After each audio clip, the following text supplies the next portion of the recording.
So stay tuned, guys. I mean, we have the Bushi himself, and then we have Dr. Funk, resident Captain Falcon player. He doesn't come out too often, but he always makes a splash when he does. Oh yeah, no, this Falcon is really fun to watch. I actually faced him in my round 1, or I guess technically my round 2, because this is round 3. I faced him in the match before this, and the way that he actually eliminated me was he upbeat me. We were on Town and City. I was playing Bayo. I was at 80%. I was a little bit close to the blast zone, like not enough to get into the magnifying glass. I'm coming down. He just up-Bs me as a challenge, and it kills me at 80. Yeah. Sometimes when you know, you're dying to that combo, or you're falling out, you gotta just throw out something wacky. And Falcon is very capable of killing you with a lot of wacky different moves. So I mean, as Fatality showed over the last weekend at Zero Saga, you know, Captain Falcon. Yeah. You know, despite what Hacks Money likes to say. Yeah, and this is no, like, you know, people always main characters after big tournaments. This is no train. Bushi. I went in with a He's very gotten quick me with stage that fight. way too many times. You know, Bushi, a really smart player, conservative and patient and neutral, but he's starting to, you know, be a little more like brave and go out on a limb a little bit more in situations where he knows he'll be okay even if he dies.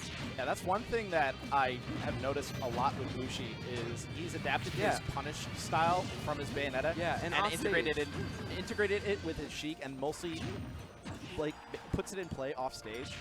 Yeah, he knows you're looking out for that bouncing fish or that bear, and just running off back air, it's not too risky, but yo, the call out. Regardless of how you're playing, you know, Captain Falcon is one of those characters that defensively can be a little difficult sometimes, but if you throw out that move that's not expected, you know, that's...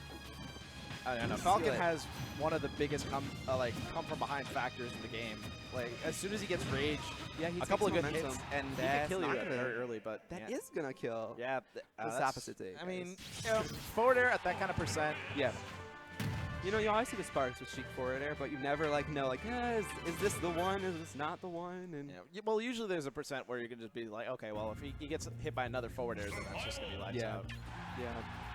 Good control by Bushi. Yeah, that stage is interesting because, you know, there's nowhere else to land but the ground or the ledge, and for both those characters, like, that can really be painful for Falcon since his, you know, he's a fastballer. It's easier to combo him. Absolutely. If there's like a stage where you can keep characters up in the air, Captain Falcon and Sheik also to some extent really don't want to go to them because it all just turns into a game of, okay, let's just pop them up into the air once and just try to keep them from landing for as long as possible. Yeah. And Town and City, this is another pick that I feel like would actually be really good in Captain Falcon's favor because while it does have the FD transitions, it has a very wide open space that gives Falcon room enough to run around and play around. Play passive aggressive. Oh no! Okay, I like the idea that he tried to go for there because Bushi was so high above the stage.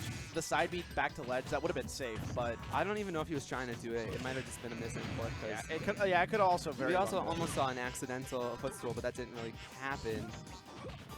And in this matchup, like, Sheik probably should have control. Just, you know, the needles and the speed, they do really well with Falcon's speed.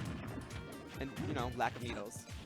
And you don't really see Bushi rocking the needles very much, at least not in this game right now. You know, he is always charging them when he can, but in these situations, he wants to eliminate Falcon. Yeah.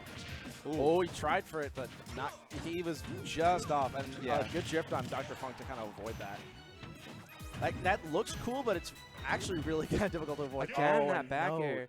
Yeah, I was going to say, it's a little bit hard. Okay, so you know how there's characters that their recovery is just great. They have a lot of options. And then there's characters that they throw out hitboxes when they're recovering. So it's if you go and try and gimp them, you might get hit and you might get gimped yourself.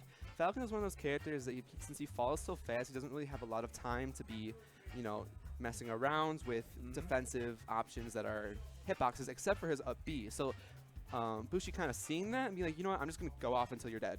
It's the struggle of a Falcon main, man. As soon as you're recovering, you're on a set of rails, and you just got to hope that they don't get too bad of a read on you. Yeah, but good stuff by both players. Yeah.